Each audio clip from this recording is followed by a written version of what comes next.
Welcome back to another episode of Those Two Dudes. It's that dude, Josh. That's that dude, Ruben. Man, we're back at it again. We keep jumping on to all these conferences that we're covering. Let's tackle another one. Let's get on the Mountain West Conference. Josh and I are huge Mountain West fans. Just kidding, not really, but we're going to tackle it anyway. I know we got the West Division. I'm a big fan. Yeah, I guess you say. We got the West Division. We got the Mountain Division. Josh, let's jump into it. Let's pick our top few teams and pick some dark horses, man. Let's start with the is it the Mountain Division? Is that what you want to start with? Yeah, we're going with the Mountain Division first. I think that's the division that's a little easier to pick the winner or the top two teams, definitely. It's not as deep as the West Division. The Mountain West Conference is a solid conference. I say it's neck and neck with the Sun Belt as the second best A5. You got teams like Boise. Boise, they're a name brand school in all of college football, right?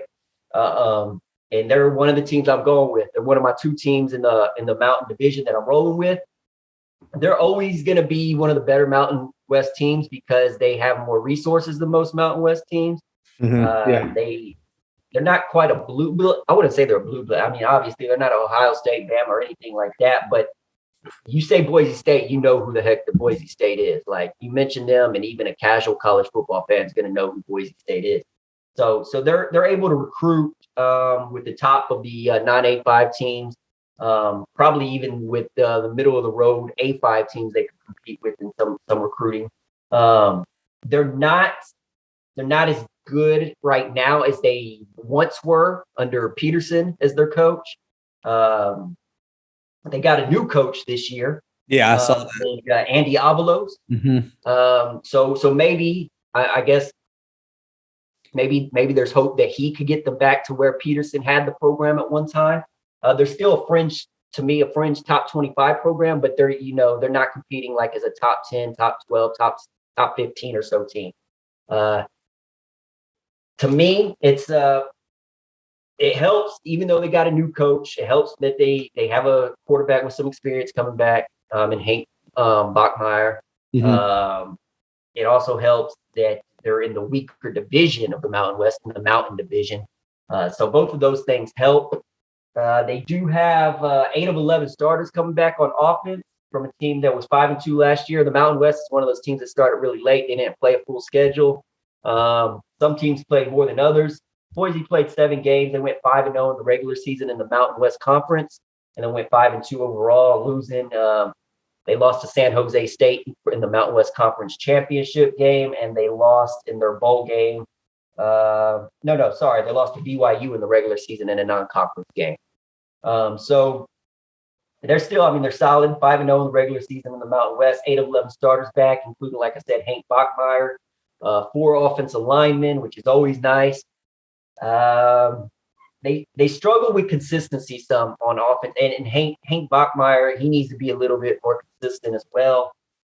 They ranked 27th in scoring offense though, so they still put up points, 27th in the nation in scoring, so they still put up points, but they need to be a little bit more consistent on that side of that ball, definitely, to get back to where they once were, the Boise that we all knew of under Peterson. The defense returns 8 of 11 starters as well from a solid unit. They finished 41st in the nation in defense. Not great, but okay, 41st out of 130 teams, not too bad. Mm-hmm. So they got a lot of talent coming back on both sides of the ball. The bottom line is the offense needs to be more consistent. There's good teams in the Mountain West. San Jose State won the conference last year. They finished in the top 25 in the AP poll for the first time in I don't know, maybe forever for them. So they're on the rise. You got Nevada. You got in the Mountain Division, along with Boise, you got Wyoming, who I think could be pretty solid. So if they're going to win the conference, the first thing is just to be more consistent on offense. And if they can win the conference and continue having successful recruiting, they might hopefully get back to that point where they used to be as the top non-A5 team. So I like them in the Mountain. It's one of my teams. The other team that I got in the Mountain Division, I kind of mentioned it briefly, is Wyoming.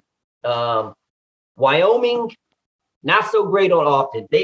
kind of similar in that they need more consistency, but I think they're further back. They're further off on the offensive side than Boise is. That's why I'm going with Boise to win the Mountain Division. They need definitely some more consistency, especially in the passing game. They could run the ball a little bit.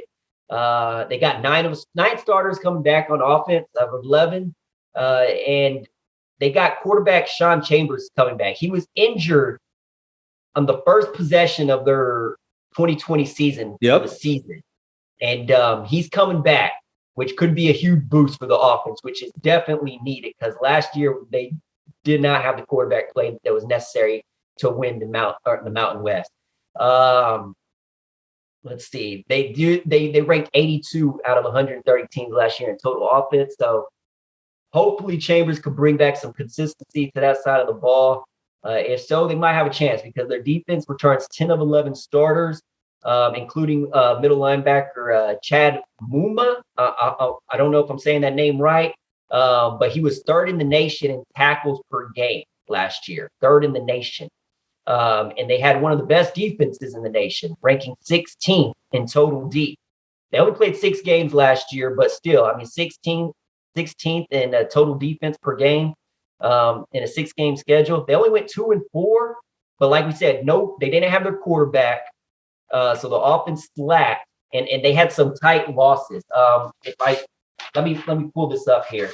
They had a loss by 3 points in overtime at Nevada, who's one of the better Mountain West teams. The first game of the season. They had a 1-point loss to New Mexico, and they had a 8-point loss against Boise State. So that 2-4 could have definitely been 5-1, or definitely at least flip-flop 2-4 to 4-2. So they have a lot of talent coming back on defense. Like I said, 9 of 11 starters. They were 16th in the nation ranked in per game yards allowed. The thing is offense. If Sean Chambers could help elevate that offense some, then they might be able to compete with Boise. I still like Boise to win the division, but they have an outside chance, and I think they can at least probably make the bowl game this year. Okay. So, are they going to beat Boise? Are they going to go to the Mountain West Championship game? I don't think so, but it's not out of the realm of possibility, especially with Boise having a new coach this year. Yeah. I'm not 100% sure of their identity, so they might have a chance. But those are my 2 teams. I don't have a sleeper. I usually do. So usually when we do these conference previews, we do 2 top teams and a sleeper. I don't really have a sleeper in the Mountain Division. I don't think it's a deep division. I think it's Boise and then Wyoming have it in chance. And then everyone else out there. Yeah. So that's what I'm going with in that division. What about you for the Mountain Division? So you hit the nail on the head with Boise State. Really hit the nail on the head with both of these teams. Boise State, they're going to win the West, or the Mountain rather. The offense needs to stay consistent. They averaged over 34 points a game last season, but the problem was in 3 of their conference losses, they scored 20 points or less. So they need to improve on that. Hank Backmeyer is the difference, but he needs to stay healthy. He didn't last season, but they're bringing back a stud wide receiver core, and all their conference games, their tough ones, are at home. So that helps. They are playing at BYU and at UCF this year, but that's whether they win or lose doesn't affect their conference standings because they're non-conference games. And then also they have the home game against Oklahoma State. So I think that could just they got a tough non-conference. They have a very tough non-conference, but that's only going to make them better for conference play. Look, we agree. It's Boise State. Second, I do have Wyoming. They're bringing back 10 starters on the offense. Like he said, they need consistency also. Sean Chambers, he's retaking the quarterback job. He was the starting quarterback in 2019. Like he said, gets hurt in the first game 2020, but he's now the starting quarterback again for this year. So as long as he stays healthy, I think they'll be okay. The top 3 wide receivers are coming back along with all 5 offensive linemen. That's huge. And they're bringing back their 2-headed monster running back between Xavier and Valladay and Trey Smith. So that helps. I think this Wyoming team could be second, but they could also be a dark horse. I think they're both. I think we agreed that the main thing for Wyoming is better quarterback play. Yes. They have better quarterback play. They could probably compete with Boise, right? Yeah. I will say they do have some tough conference games. They also have at Air Force and at San Jose State, which is on the other end. So that could hurt. That could hurt, but we'll see. We'll see. I'm excited, obviously, with that. I think we do agree, though. It's Boise State, number one thing there. they got going for them also, though, as far as their schedule overall, their non-conference is not brutal at all. They got Montana State, UConn, Northern Illinois, who has really fallen off in the last couple of years, and then probably a pretty good Ball State team that I believe won the MAC last year. But outside of Ball State, they don't play any A5 teams. They don't play any A5 conference teams. They got some FCS team. They got a bad Connecticut team, I assume, and a bad Northern Illinois team, I assume. So yeah, in the non-conference, they could go 3-1. I see them for sure. I don't see them doing worse than 3-1 in non-conference, possibly 4-0. So they can get some momentum early on. So that's a plus for them. Yeah, and for the same reason we said about Boise State, it could help out Wyoming going into conference play. Cool. So let's jump to the West now. Who are your teams? So the West is much tougher. The West is pretty darn loaded. I mean, I have two front runners that I think are the best two teams in the division, and right up there with Boise for the conference. But then there's also two, maybe three of the four other teams in the West division I think could be sleepers. They could possibly make a run as well. So this division is very good. It might be top to bottom the best non-A5 division out there, because there's, like I said, there's 5 of the 6 teams I think could be pretty darn good, possibly. Yeah. But we usually do our top 2, so that's what I did with the couple sleepers. Nevada is one of my top 2. Them and San Jose State. I'm just going to go ahead and say that. Okay. That's what most people have, Nevada and San Jose State. Those are my top 2 teams in the division. It was tough picking which one I wanted to go with as far as number 1. So I'll talk about Nevada first. Nevada head coach Jay Norvell came from OU. He's done solid with this program. 5th season. They had a solid 7-2. They got actually 9 games in last year, which is good. Probably one of the most played games in the Mountain West last year. They went 7-2, 6-2 in the conference.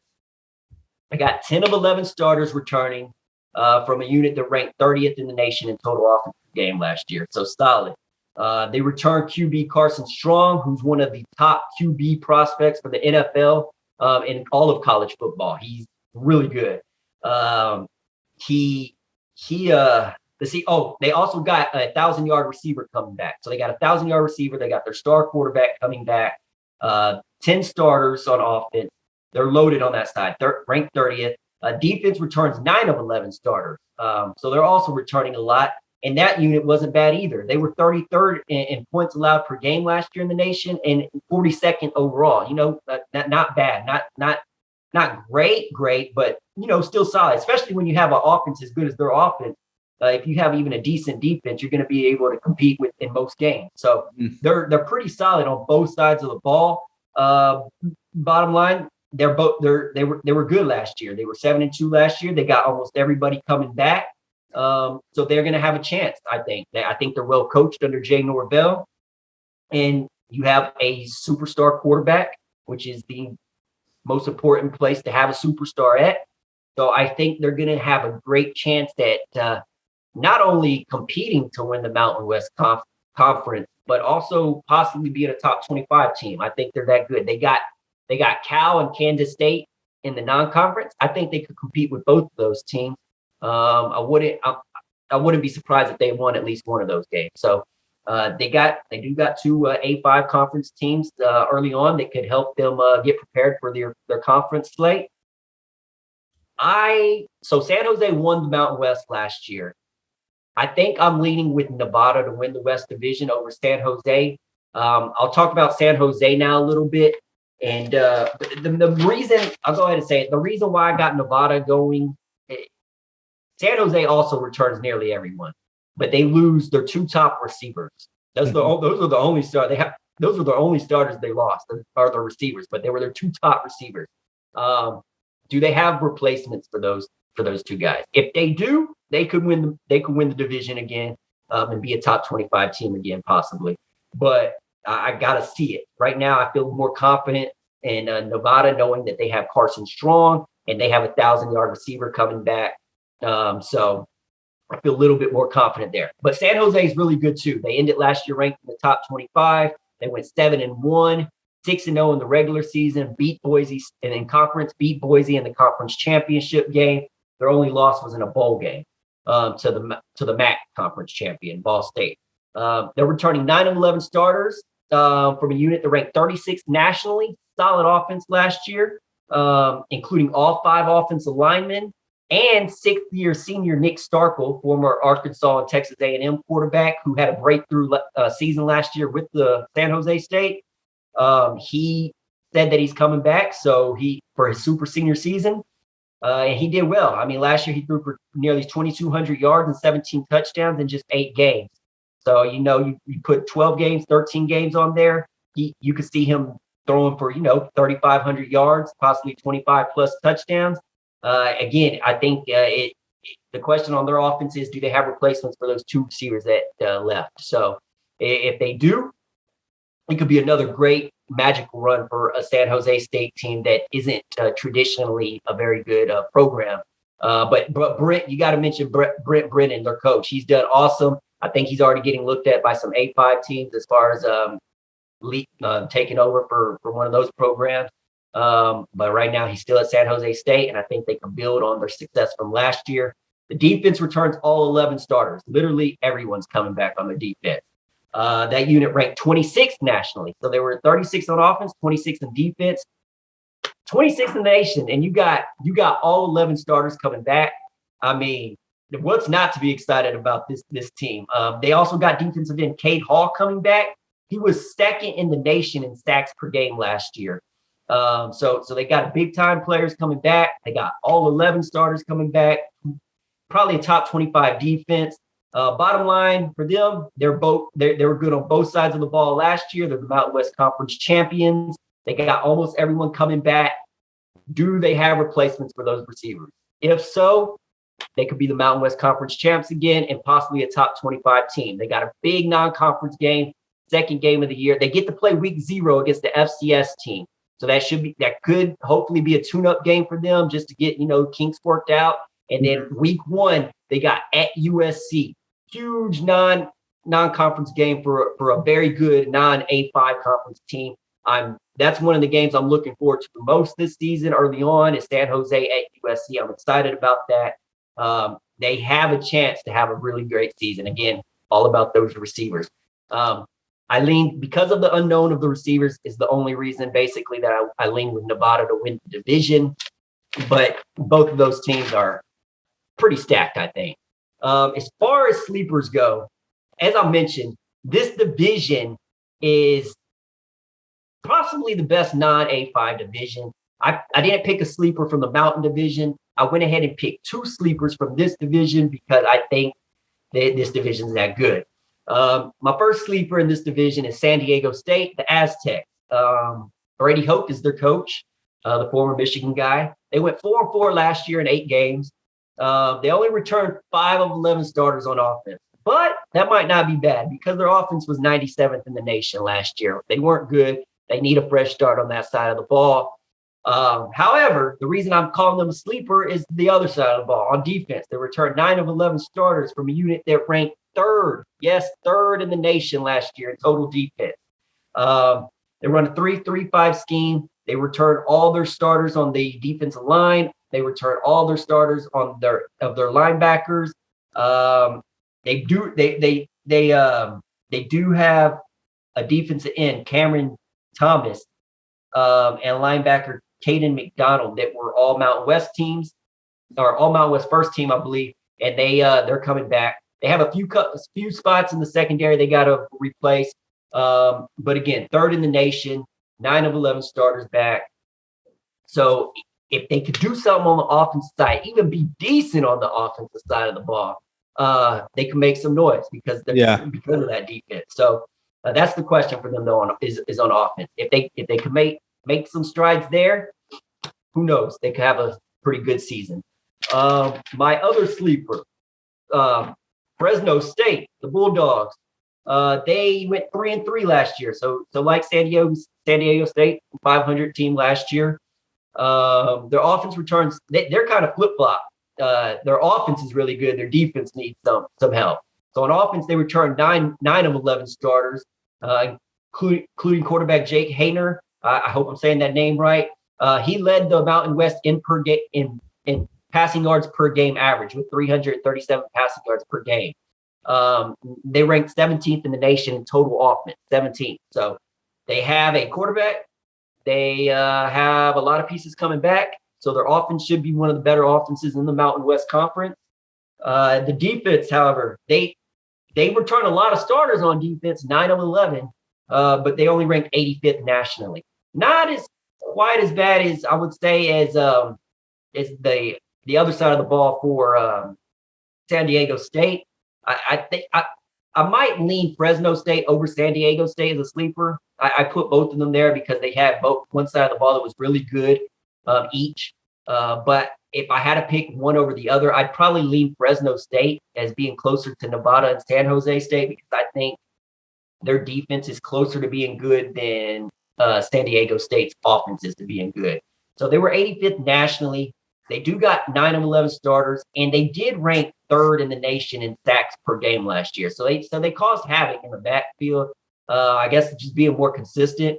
They do run a 4-2-5 defense. So another year with all those guys playing in that scheme, maybe they'll make some strides. I think they could make some strides on that side of the ball. If they do, they might be able to compete with Nevada and San Jose. So I'd look out for those teams. And I'll briefly mention that Hawaii could be decent. I don't think they're going to be really good. I'm not 100% sold on their coach. Who's their coach? Is it Todd Graham? Yeah, Todd Graham. He's in his second year now. Hawaii didn't play when they play. Well, they did. I mean, they went 5-4 last year. They're not going to have fans in their stadium, at least for the first game again this year. They don't even have a real home stadium right now. They got to tear down the old stadium they had there, and they're building a new one. So they're playing in like a 10,000 seat facility or something like that. Like it's not a real college football stadium. There's not a lot of seats. They're not even allowing team fans in because of COVID spike in Hawaii. They're not allowing fans to at least their first home game. So I'm not. I have some question marks about this team, but yeah, they did decent last year. They got a veteran quarterback in Siobhan Cordero. He split time with their last quarterback. I forgot his name. McDonald, I believe. Their last quarterback was McDonald. He got drafted by the Titans. He got some playing time like his freshman year. And now he's, I believe, in his junior year or something. He's been there for a while. I think he's pretty decent. They did decent last year, but there's question marks about them. So I think they could maybe be a bowl team, but that division's just so stacked that I don't see them competing for the division. So I'm leaning Nevada over San Jose. So I got Boise and Nevada in my conference championship. Cool. Okay. Well, yeah, you basically covered the entire Mountain West and their past 25-year history, but awesome. I'll make this brief. I think it's just a two-headed race between Nevada and San Jose State. Like you said, Nevada brings back all 11 starters on offense, including the Mountain West Player of the Year from last year. Cason Strong threw 27 touchdowns and only 4 picks.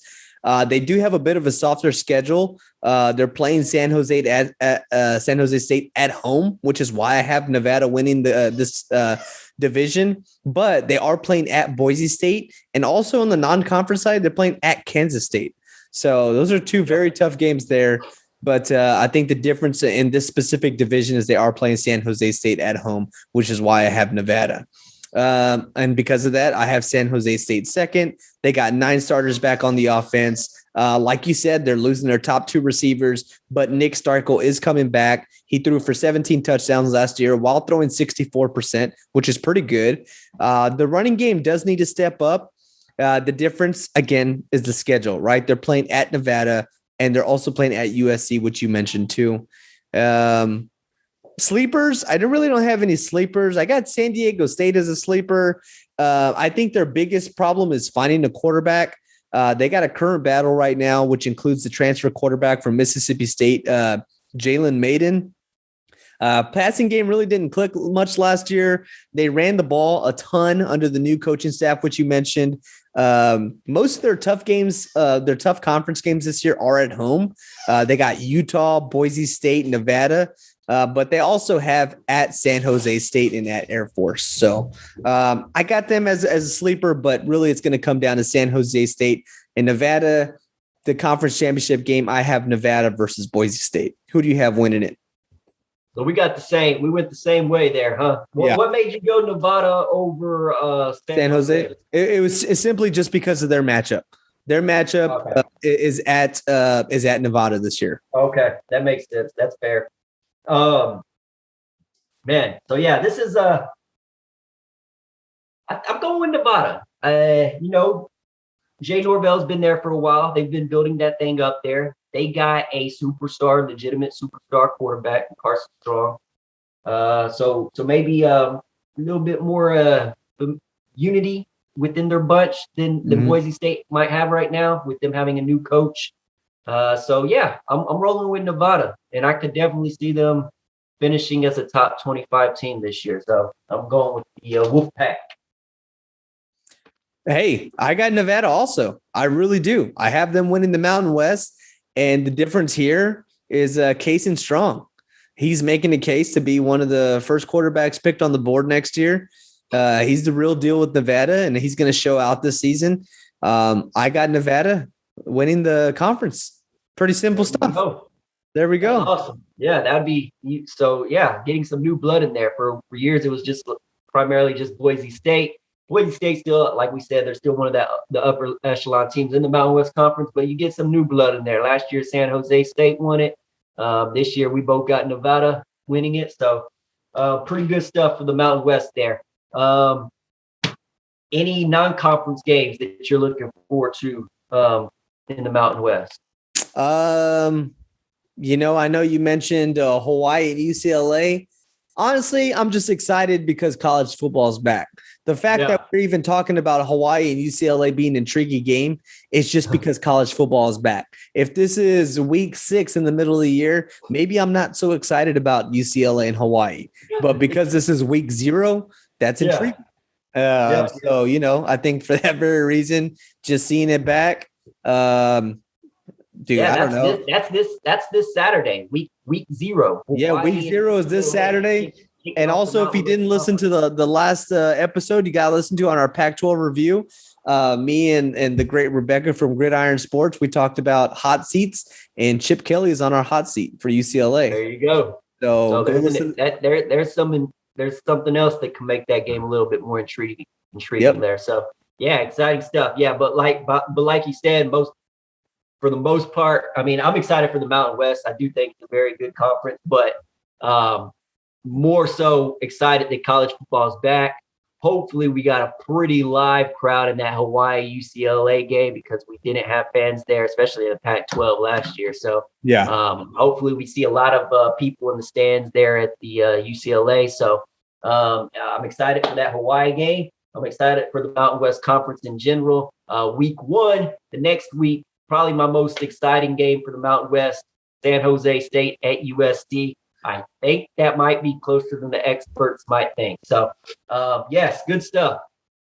Yeah, good stuff, man. Good stuff. Looking forward to it. I actually have high hopes for USC this year, but, I think based on this whole conference talk on Mountain West, we both have high hopes for San Jose State as well. So it will be a good game. It will, but I'm excited. But yeah, hey, go listen to our Pac-12 breakdown that we just did. We talked about USC. We talked about UCLA, the hot seat with Chip Kelly. But check this one out, guys. As always, follow us on social media, on Instagram at Those Two Dudes Podcast. those two dudes on YouTube, Facebook, TikTok, Twitter. Is there anything else I'm missing, Josh? I think I covered them all, right? No, just hit that notification bell. So you can Like get and our, subscribe, guys. Hit the notification bell. Hit the notification bell so that you can get those updated when we drop videos. Especially right now, we're still doing some previews. We got, I think, 4 more conferences to go that we got to knock out. So look forward to those, and hit that notification bell, man. It helps us out. Hit it, guys. Like and subscribe. Get us on Spotify. Let us annoy you on the drive. I know a lot of people are stuck in traffic. Kids are back in school, so there's a lot more people on the road. Let us annoy you. Let us make you mad while you're listening to us on the radio. Hit us up on Spotify. Check us out on YouTube, guys. I appreciate it. That's that dude, Josh. That's that dude, Ruben. Like and subscribe. Push the button. Let's do it.